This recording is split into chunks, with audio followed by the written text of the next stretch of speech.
Refer to the figure shown. A is 0.25, lagyan na natin.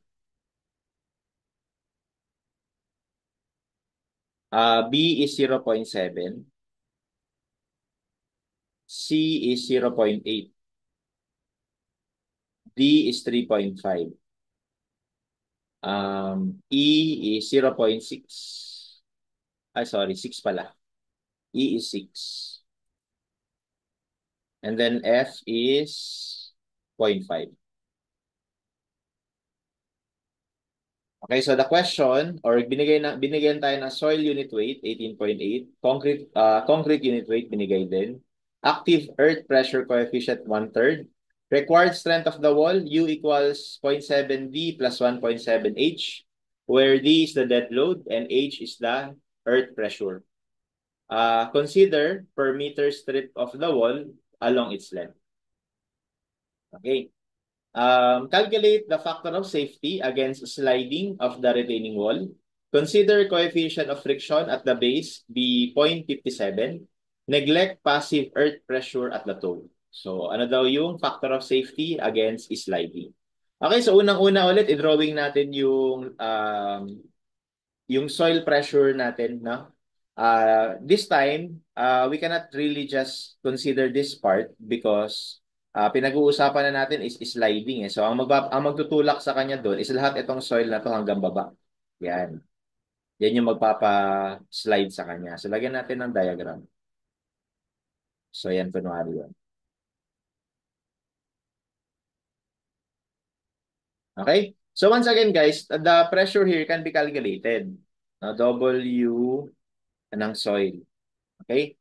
So, W ng soil. So, kapag kinompute natin W ng soil, dyan sa baba, that is gamma times H, di ba? Times Ka, di ba? Ka, gamma, ang gamma natin is 18.8 times H. Yung H natin dito, take note, is 6.5. Hindi 6, no? 6 point, hanggang baba tayo. So, that will be our distribution of the soil at the bottom. So, 18.8 times 6.5, 1/3. Yan. So, 40.73 kilonewton per meter. Okay? Now, you might be asking, sir, ipa-factor ba yan? Kasi may factor eh. 1.7 daw dapat nung Earth yung required strength. Okay? So, linawin ko lang ulit. Nagpa-factor lang tayo kapag nagde-design tayo for strength or kapag nag-a-analyze tayo for strength. Okay? Kapag hindi tayo nag-a-analyze for strength, hindi tayo magpa-factor. No? Kailan ba tayo nag-a-analyze for strength? Kapag gusto mong gusto mong i-design yung cross-section o di kaya yung bakal. In this context, no? In this context na reinforced concrete, kapag nagde-design ka ng cross-section ng beam, no? O di kaya nagko-compute ka ng dami ng bakal na i-reinforce mo. Yun, that is an example of design for strength. Kaya lang, kapag kasi ang tanong ay tungkol sa sliding o di kaya overturning, this one is analysis or design for stability. So magkaiba yun. Magkaiba yung stability at yung strength. So dahil stability yung criteria na pinag-uusapan dito, may lahat ng load dyan unfactored. Okay? So maybe nagtatanong na rin kayo niyan before, no? Bakit kaya yung minsan pina-factor, minsan hindi? Ang ano lang diyan, kailangan maintindihan mo na kapag nagde-design tayo, tatlo 'yan madalas, no? Yung may computation, tatlo 'yan. Strength, stability, at saka serviceability. Okay? So ito lang yung pina-factor. The rest hindi. Okay? So anyway, unfactor. So yan lang yung gagamitin natin for the computation of factor of safety against sliding, no? Unfactor dapat. So now, ano-ano pa bali 'di ba pag magko-compute tayo ng factor of safety against sliding, gusto lang natin malaman kung ano yung force na tutulak horizontally, tapos ano yung force na kontra. Okay, yun lang naman yun eh. So, bali, yung factor of safety na pinag-uusapan sa number 1 for sliding is just the ratio of the um, factor of safety. So, yung ratio nung kaya niyang ipangpigil divided by dun sa tulak. Kung ano itutulak. Okay, kung ano yung tutulak sa kanya. Kasi di ba dapat yung factor of safety mas malaki sa 1, no? Yun yung idea eh.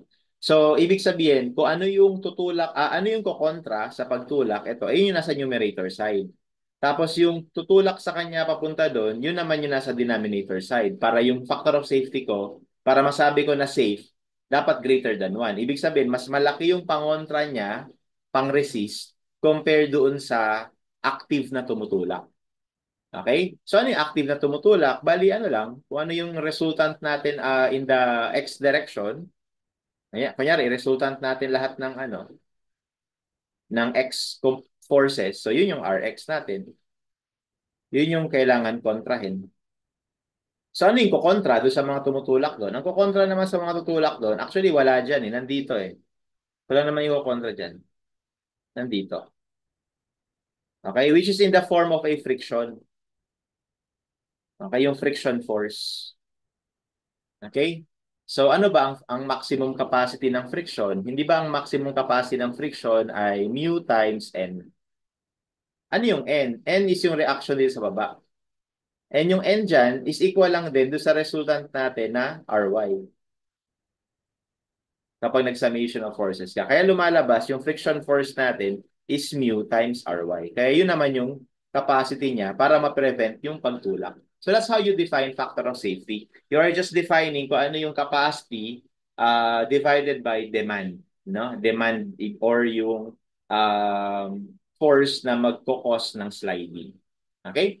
So, ibig sabihin, kukumpitin natin yung Rx at saka yung Ry. Tapos meron namang mu, binigay naman ito. Okay, so doon man tayo sa RX. I think madali lang yung RX kasi the only force acting horizontally here is itong triangular load na to, no? So therefore, dito na, pamitin na natin. RX would be equal to 1/2 base times height. Yung height natin again is 6.5. So that gives us,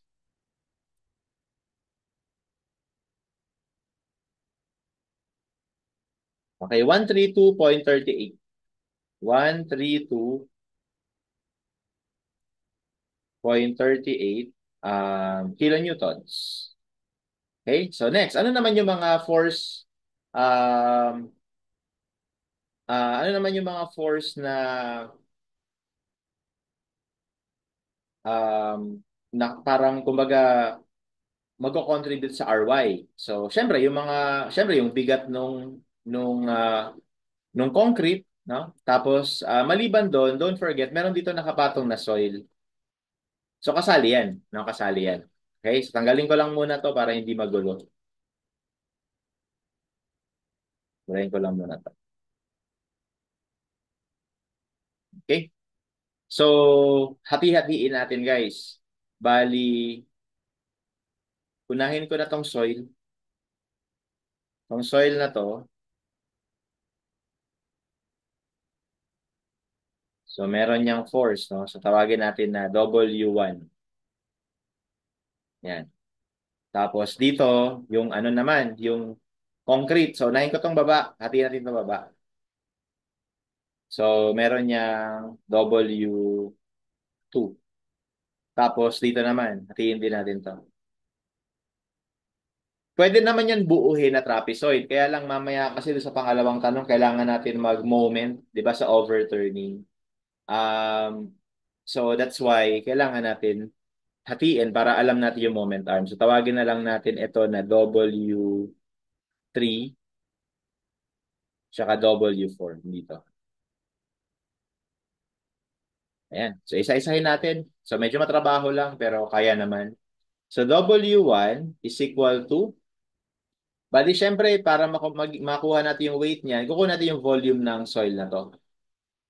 Okay, so volume means yung height, tapos yung base, tapos yung width, which is 1 meter lang naman eh. Assuming 1 meter width lang naman tayo eh. So 6 times, ito lang. Ano ba to? So this is actually 3.5 minus 0.7 minus 0.8. Ano yan? 2 meters yan. Okay, so we have, so gamma ng soil times volume. Diba? Volume ng soil. So ang gamma ng soil ay 18.8. Tapos ang volume natin, ayun na nga, 6 by 2 by 1. Or 6 by 2 na lang. So that gives us,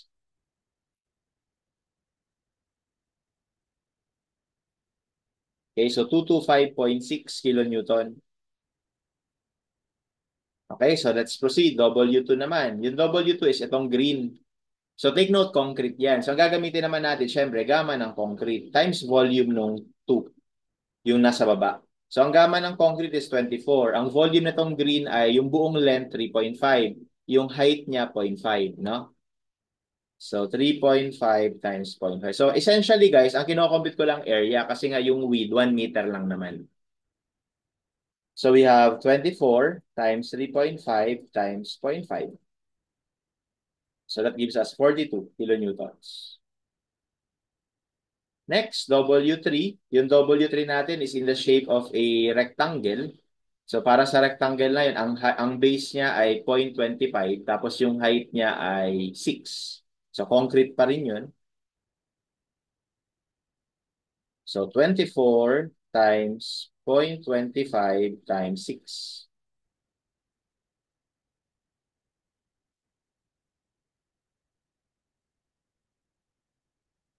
So 36 kilonewtons.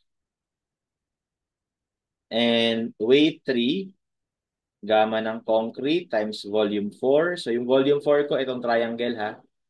So ano yan? So bali, kailangan ko pala itong distance na to. So that is just 0.7 kasi 0.7 to eh. Minus ito, 0.25. So ilan yun? 0.7 minus 0.25, that's 0.45. Ayan, 0.45.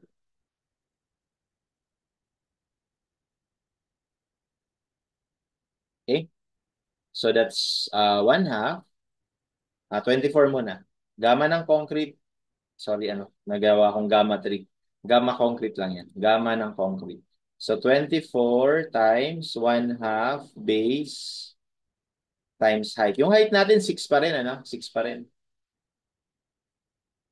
So that gives us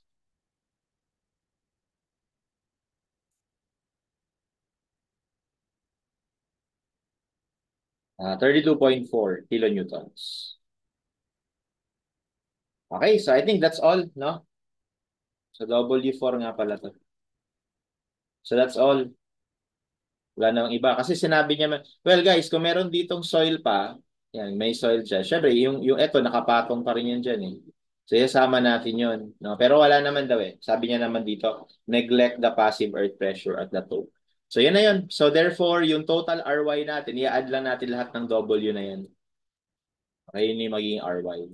So, therefore, RY is just W1 plus W2 plus W3 plus W4.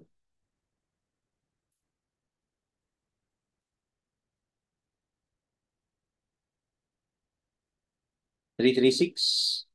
336 kilonewton. So therefore, the factor of safety against sliding is mu, which is 0.50, ano yung mu? 0.57 times 336 over Rx, which is 132.38. And that gives us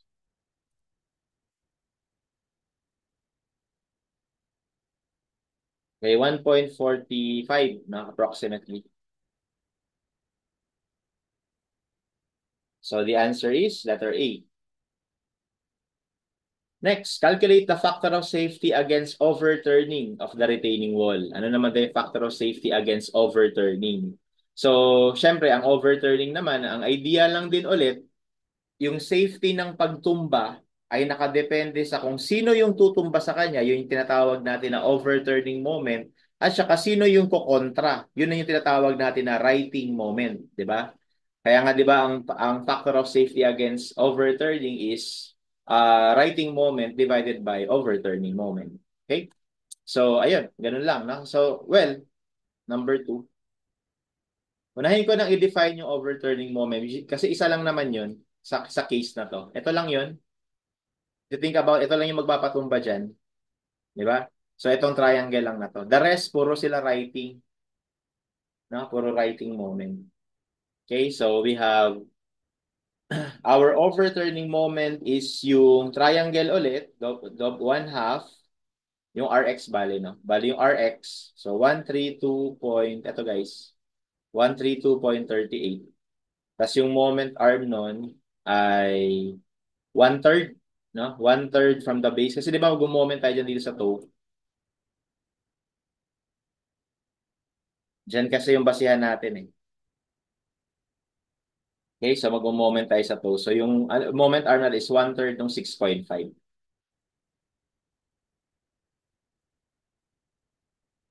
Okay, so that is our overturning moment.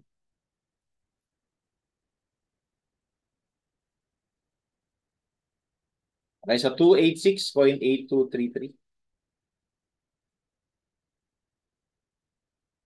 kilonewton meter. Okay, so doon naman sa writing moment. So yung writing moment yung medyo matrabaho kasi marami sila.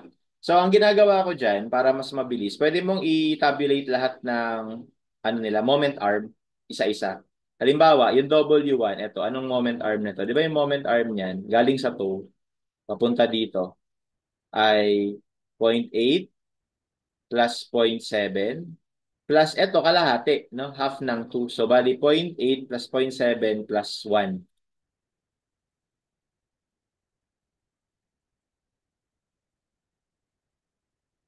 Yan, no? Tapos doon naman tayo sa W2. Yung W2 naman natin, ito mas madali kasi buong rectangle lang to eh. Yung W2. So, half lang ito nung 3.5.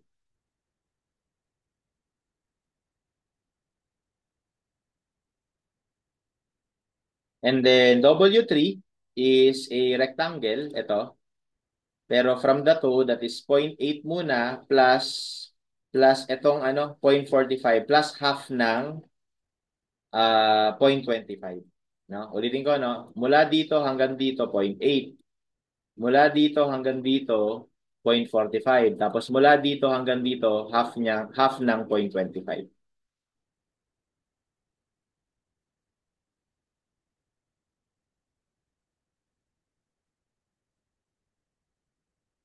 And yung W4. Yung W4 naman, triangular. So, mula dito hanggang dito, 0.8 ulit. Tapos, mula dito hanggang dito would be, dahil ito ay vertex ng triangle, will be one-third, no? Two-thirds, no? Two-thirds ng 0.45. So, 0.8 plus two-thirds ng 0.45.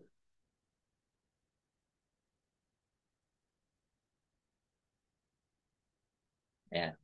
So once na kompleto mo na yan, bali pag nag-moment ka, lahat naman isa lang direction eh. Ito, mumultiply mo dito, plus ito, mumultiply mo dito, plus ito, mumultiply mo dito, and so on. Yun yung magiging ano natin, no?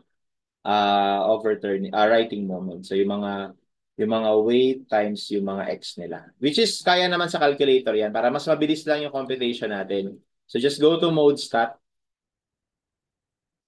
I-utilize natin yung table. I mean, yung merong ganito, merong dalawang column.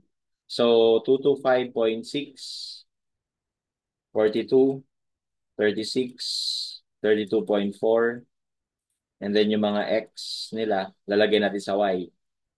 So, we have 0.8 plus 0.7 plus 1, 3.5 over 2, 0.8 plus 0.45 plus 0.25 over 2, 0.8 plus 2/3 times 0.45. Ayan. Tapos, gamitin natin yung summation. Ito, sum. Tapos, kailangan ko yung summation ng product. Kaya itong number 5 yung gagamitin ko. Summation of xy. Ayan. So, yun na yun. 722.64. Okay, so therefore, our factor of safety for overturning would be um, writing moment over overturning moment. And that gives us, divide lang natin ng 286.8823. Yan. So 2.52 approximately. So our answer would be letter A. Okay? Next, calculate the maximum design moment at the stem of the wall. So pinapahanap lang yung design moment. So again, guys, ito yung stem natin ha, kung saan nag-connect yung vertical wall dun sa base sa ating stem. So hahanapin natin yung moment diyan. Tapos ang moment ay mangyayari, kagaya ng sinabi ko before, mangyayari yan dun sa face mismo ng support. Okay? So ibig sabihin, ang i-consider lang natin dito na load is ito lang. Yan lang. Kaya lang naman kasi magpapaproduce ng moment doon eh. So we cannot answer ha, baka isipin nyo ang sagot, ito pa rin. Ito pa rin. No, mali, no? Kasi yung moment na yan hanggang sa baba eh. Ang moment na hinahanap lang natin hanggang dito lang. Okay? So let's say, i-drawing ko na lang ulit yung part-part na to. No?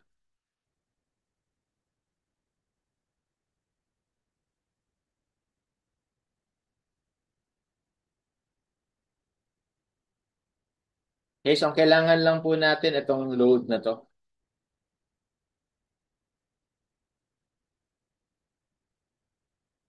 Ayan.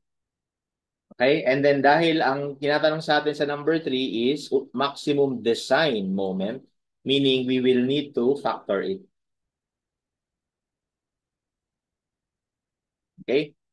So, kumbaga parang prelude ito ng pagde-design ng mga reinforcement sa stem. Okay? So, anyway, to calculate that, so kunin muna natin to. So, 6 meters to, di ba? Okay? So, yung WU natin dito would be equal to KA gamma H. Ang gamma natin ay 18.8. Tapos yung H natin ay 6. Okay? And then, i-factor na natin ngayon pa lang. So, ang factor kapag Earth is 1.7 according to the problem statement. Okay? So, therefore, we will have 1.7 times 18.8 times 6 over 3. So, 63.92. And then from there, pwede natin malaman kung ano yung moment dito.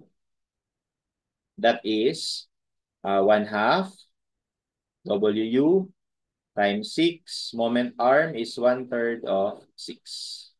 And that gives us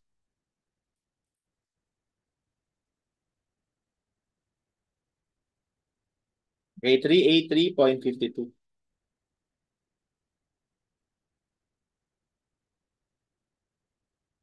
Okay, and that would be our design moment. Okay, so 383.5. So approximately 384. Okay, and that would be our answer. And that's how we solve this problem.